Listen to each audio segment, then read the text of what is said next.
Hello అండి అందరికీ ఎలా ఉన్నారు? మళ్ళీ నేను ఒక షార్ట్ ఇన్స్పిరేషన్ స్టోరీ తోటి నేను మీ ముందుకు వచ్చాను.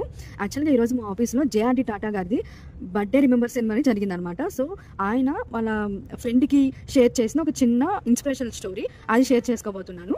అయితే ఒకరోజు వాళ్ళ ఫ్రెండ్ని జేఆర్డి టాటా గారు కలిశారు బై ఇన్సిడెంట్. జేఆర్డి టాటా గారి వాళ్ళ ఫ్రెండ్కి పెన్స్ పోగొట్టుకునే ఒక స్మాల్ బ్యాడ్ హ్యాబిట్ ఉండేది. అయితే ఆయన ఏం చేసేవారంటే, నేను ఎలాగో పెన్నులు పోగొట్టుకుంటున్నాను, సో నాకు ఇది గుర్తుండట్లేదు అని చెప్పేసి చీప్గా ఉండే పెన్నులు కొనుక్కొని ఉండేటోడు అనమాట. అయితే ఇంక అది పోయినా ఏం కాదులే ఆ పెన్నులు అని చెప్పేసి అనుకున్నాను. అయితే జేఆర్డి టాటా గారి వాళ్ళ ఫ్రెండ్, ఇట్లా నాకు ఏ థింగ్స్ అయినా పోగొట్టుకునే హ్యాబిట్ ఉంది, ఇక నేను దీన్ని పర్ఫెక్షన్ చేసుకోలేకపోతున్నాను అని చెప్పేసి వాళ్ళ ఫ్రెండ్ జేఆర్డి టాటా గారితో చెప్పి బాధపడుతూ ఉంటారనమాట. అప్పుడు జేఆర్డి టాటా గారు ఆయనకు ఒక చిన్న సలహా ఇచ్చారు. ఒక మంచి ఖరీదైన పెన్ను ఒకటి కొనుక్కోమని చెప్పారనమాట. ఆ తర్వాత ఏం జరిగిందంటే, ఆ ఖరీదైనది బంగారం పెన్ను ఒకటి కొనుక్కున్నాడు ఆయన.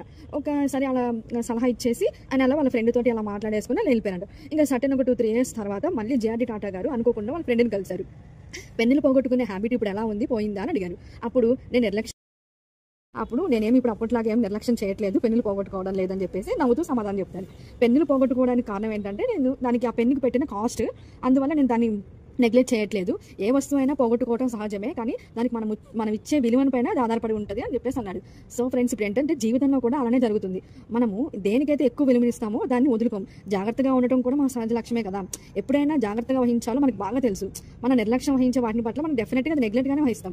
అంటే ఇది మనకు అవసరం లేదులే అని చెప్పేసి మనం తీసి పారేస్తాం కదా. ఇప్పుడు మన హెల్త్ ఉంది కదా, మన హెల్త్ని మనం ఇప్పుడు జాగ్రత్తగా చూసుకోవాలనుకుంటే మంచిగా తినే ఫుడ్ని కూడా, మంచి ఆహారం పట్ల మనం చాలా జాగ్రత్త వహిస్తాం. ఫ్రెండ్స్ కావాలి అని అనుకుంటే ఫ్రెండ్స్ని పట్ల కూడా గౌరవంగా చూపిస్తాం. అదే డబ్బు కావాలనుకుంటే డబ్బులు చాలా జాగ్రత్తగా ఖర్చు పెడతాం. అదే టైం కావాలి, మనకి టైం లేదే అని చెప్పేసి భయపడుతూ ఉంటే టైంని కూడా వృధా చేయకుండా దాన్ని యూటిలైజ్ చేసుకోవడానికి ట్రై చేస్తాం. బంధువులు కావాలి అనుకుంటే వాటిని వదులుకోము.